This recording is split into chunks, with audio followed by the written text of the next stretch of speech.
Hi, thank you for stopping by. I'm going to read this story called Snowman Magic. It had been snowing all day. Snowing, snowing, snowing. George was bored. There was no school, so he needed something to do. He kept looking out the window. Would it ever stop? The next morning, the sun was shining. When George looked out the window, everything was a brilliant white. The snow was so bright, it was almost hard to look at. If he squinted, he could see it was very deep, and it had drifted high against the slope in his backyard. George put on his warm socks and his snow pants and his flannel shirt. Then he put on his snow jacket, his boots, his mittens, and his hat. He was ready. Outside, the air smelled clean and cold. George plunged into the snow. It was fluffy but crunchy, too.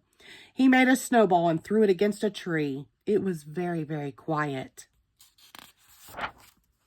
George took some snow and packed it into a small ball. Then he started rolling the ball into the snow. The ball got bigger and bigger. When the ball got too heavy to roll, he stopped rolling it near the bottom of the slope. Then he started rolling a medium-sized ball. He put it on top of the big ball. Finally, he made a small ball for the top. George went inside the house and found a scarf in the closet and a carrot in the refrigerator. In the old days, his mother told him people used to take pieces of coal and use them to make eyes.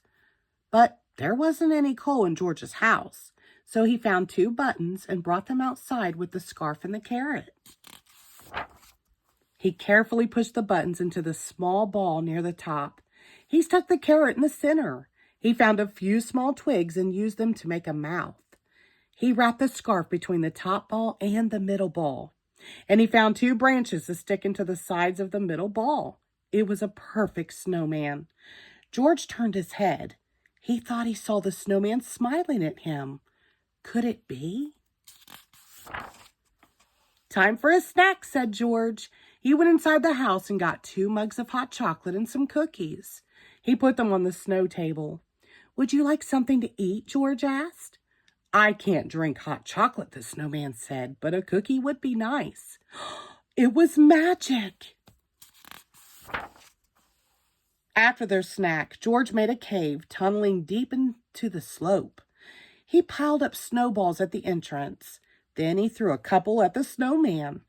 The snowman made some snowballs and threw them back at George. His long branch arms helped him throw the snowballs very far.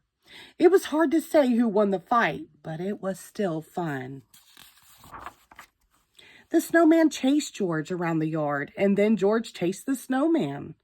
The snowman couldn't move the fast, so it was easy for George to sneak up on him. It was starting to get dark. George didn't want to go inside, but his mother was calling him. Goodbye, snowman, he said. I will see you tomorrow. George thought he heard the snowman say goodnight. The next day it was warmer. The sun was even brighter and the snowman was shrinking. George played with him all day, but he could tell that the snowman didn't have quite the same energy. Then it was Monday. George had to go to school. It was another bright, warm day. When he came home, the snowman was almost gone. The scarf and the carrot and the buttons had slid down. He could hardly recognize his snowman. The cave had collapsed too, and the snow table had melted. The next morning, George looked out the window. It was snowing. Snowing, snowing, snowing. He couldn't wait to build his snowman again. The end. Thank you.